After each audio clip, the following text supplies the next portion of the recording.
বন্ধুদেরকে বলবো, যারা আমার আওয়াজ শুনতে পাচ্ছ, আমার আওয়াজ বুঝতে পারছো, শাস্ত্রের সঙ্গে শস্ত্র গর্বে তো জমা রাখো, না হলে তোমাদের আত্মরক্ষার জন্য স্বয়ং ভগবানও তোমাদেরকে রক্ষা করবে না।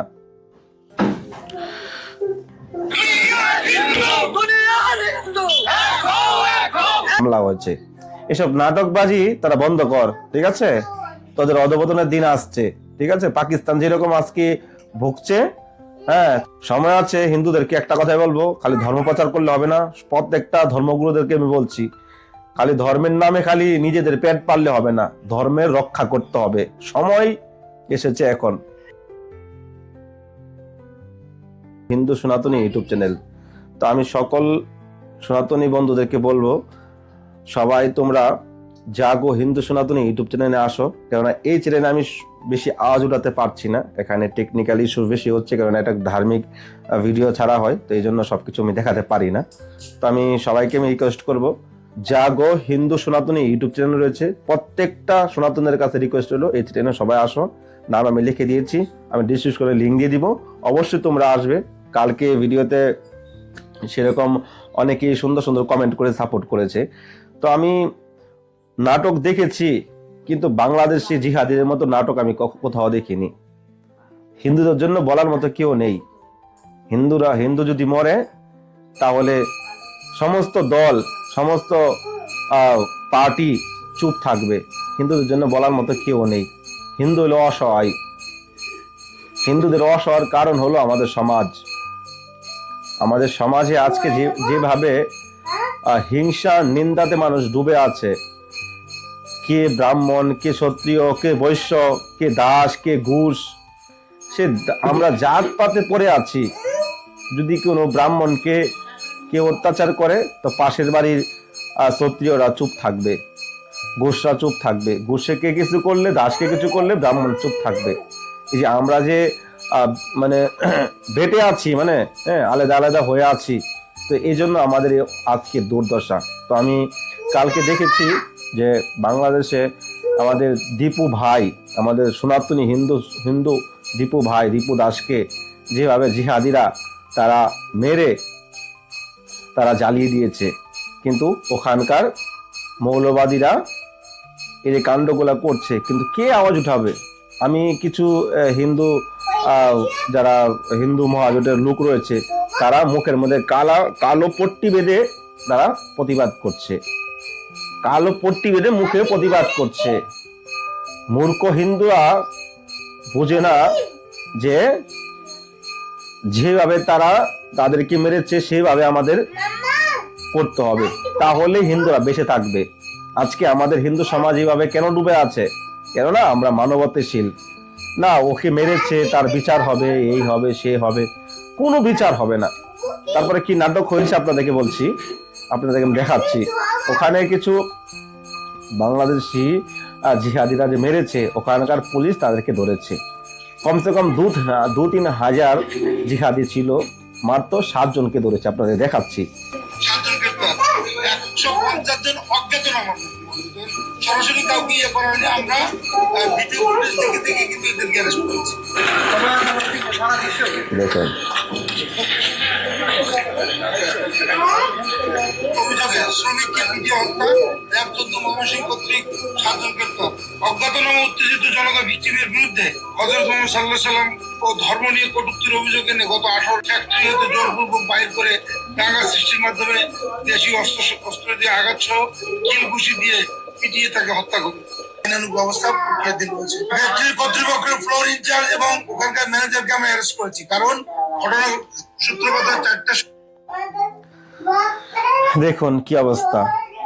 এখানে কমসে কম 2 থেকে 3 হাজার জিহাদি ছিল, মাত্র 7 জনকে গ্রেপ্তার করেছে। তারপরে কি বললো যে তারা ভিডিও ফুটেজ দেখে করেছে, ভিডিওতে তাদেরকে চিহ্নিত করেছে, তাদেরকে করছে অজ্ঞান ভাবে, তাদেরকে 150 জনকে 150 মামলা হয়েছে। এসব নাটকবাজি তারা বন্ধ কর, ঠিক আছে? তোদের অধপতনের দিন আসছে, ঠিক আছে? পাকিস্তান যেরকম আজকে ভুগছে, 400 টাকা কিলো আটা কিনে খাচ্ছে, তাদেরও সেদিন আসছে, ঠিক আছে? কোন মুসলমান দেশ, জিহাদি দেশগুলো একটাও শান্তিতে নেই। কয়েকটা খালি আরব আমিরের কয়েকটা দেশ ছেড়ে সব দেশের মধ্যে আতঙ্কবাদী আর এরকম ভিখারি হতে চলছে তারা। তো আরো কিছু ঘটনা আর ওখানকার কিছু হিন্দু তো মানে হিন্দু যারা রয়েছে তারা আওয়াজ উঠিয়েছিল।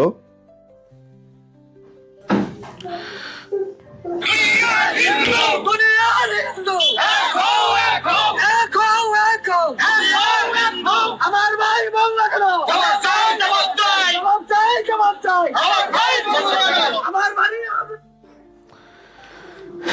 কি হবে, একটু আওয়াজ উঠালো শেষ, তারপরে যার যেভাবে ঘুমিয়ে থাকবে। এই আওয়াজের কোনো মূল্য নেই, হিন্দুদের আওয়াজ কেউ শুনতে পাবে না। আজকে হিন্দুদের জন্য তো আওয়াজ উঠিয়েছিল আমাদের চিন্ময় প্রভু, আজকে জেলে বসে বসে মরছে, কেউ তো বাঁচানোর জন্য এগিয়ে আসছে না। আগানের মতো সেরকম কোনো রাস্তাও নেই। কিছুদিন আগে সেই ঘটনা হচ্ছিল ওনাকে জামিনের জন্য, ওখানকার হিন্দু যেই উকিল ছিল তাদেরকে মেরে তাদেরকে হাসপাতালে ভর্তি করে দিচ্ছে। একের পর এক হিন্দুদের উপরে যেভাবে অত্যাচার চলছে, আমাদের ভারতবর্ষের হিন্দুরা কি কি করছে। हिंदू अगर टारगेट है तो सब चुप है। आमिर खान चुप है, अदनी चुप है, ओवैसी चुप है, बॉलीवुड गैंग चुप है, टुकड़े टुकड़े लॉबी चुप है, पान मार्केट गैंग चुप है, कांग्रेस पार्टी चुप है, क्योंकि हिंदुओं के लिए बोलने वाले ज्यादा लोग नहीं है। मैं तो चाहता हूं कि हमारी देश, हमारी सरकार इनके लिए बोले, खुलकर कहे कि बांग्लादेश में जो हुआ इसके बाद हम बॉर्डर खोल रहे हैं सिर्फ हिंदुओं के लिए। बोल दीजिए दरवाजे सर।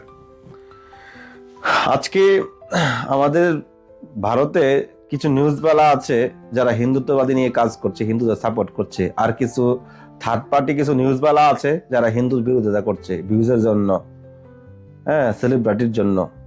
আজকে আমাদের হিন্দুরা কিভাবে বিক্রি হচ্ছি, নিজের ধর্ম, নিজের আত্মরক্ষা, নিজের দেশ রক্ষা, নিজের সমাজ রক্ষার জন্য আমরা কখনো কোনো মাথা ব্যথা করি না।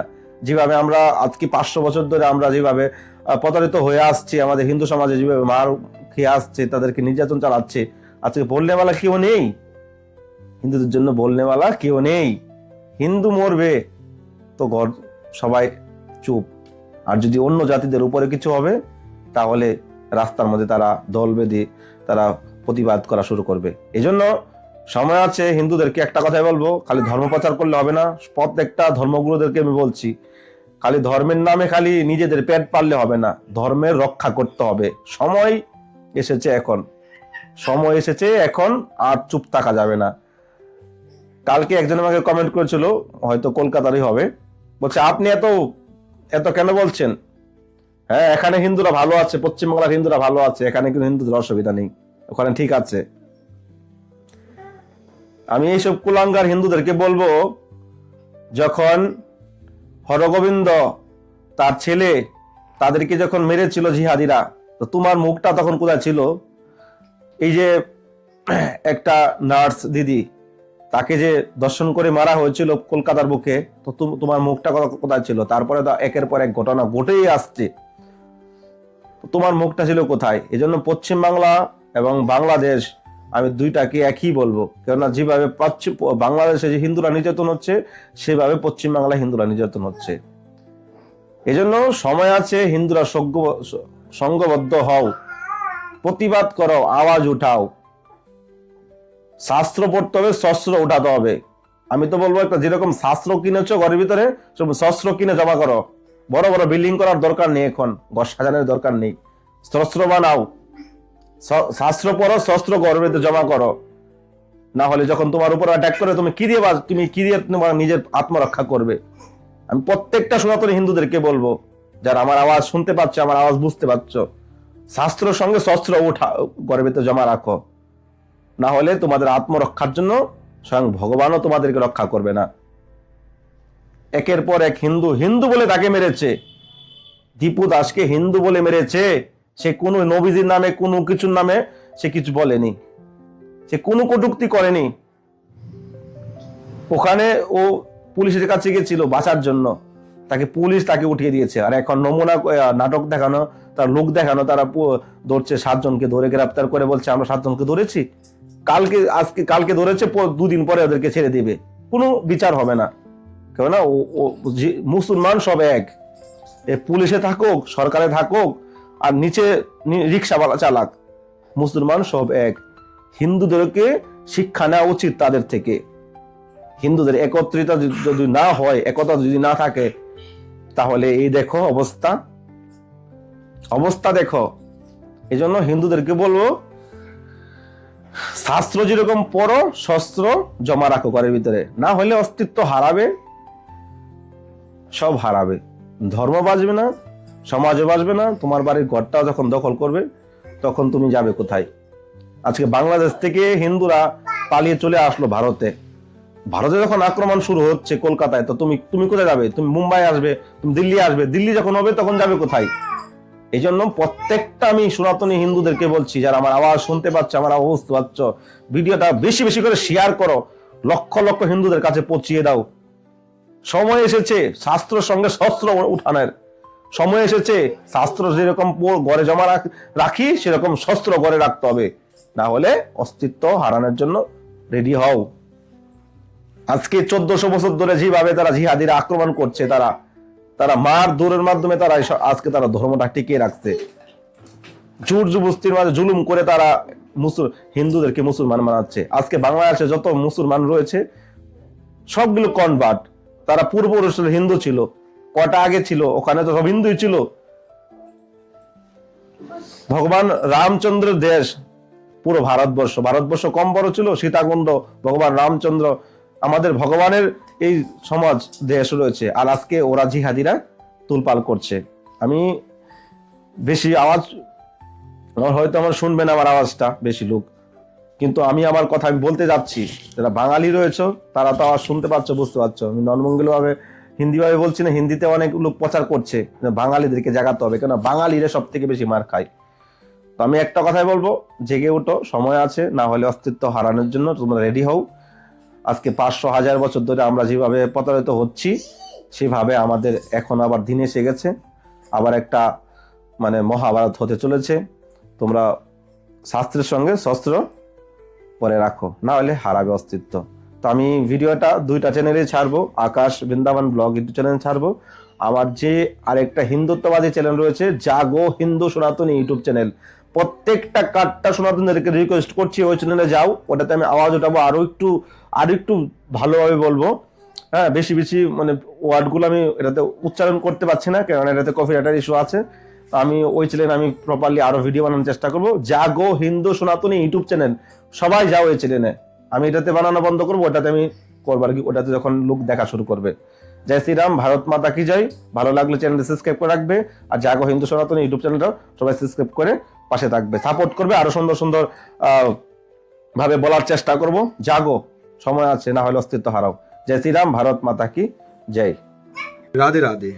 তো সনাতনী ভক্তদেরকে বলছি, যারা বৃন্দাবনের প্রতি নিষ্ঠা রয়েছেন, আমাদের আগামী 23 তারিখে বিরাট বড় বৈষ্ণব সেবা রয়েছে। 500 লোকের বৈষ্ণব সেবা, কম্বল বিতরণ, সাধুর সেবা, ব্রজবাসী সেবা হবে। তো আপনারা যদি কেউ সেবা করতে চান, তো স্ক্রিনে দেওয়ার QR কোডে আপনারা সেবা করতে পারেন। আমি টেকনিক্যালি প্রবলেমের জন্য আমি নাম্বার শো করছি না, স্ক্যানার দিয়ে দিয়েছি, স্ক্যানের মাধ্যমে আপনারা সেবা করতে পারেন আর আপনাদের মনসাজনম সার্থক করতে পারেন। আমাদের 500 লোকের বৈষ্ণব সেবা, কম্বল বিতরণ, তো খুব ধুমতারাক্কা সেবা হবে। ব্রজবাসীদের সেবা ভাগ্যতে হয়, মহাজনের সেবা ভাগ্যতে হয়, শ্রীজীব গোস্বামী উপলক্ষে। ভালো থাকুন সবাই, রাধে রাধে।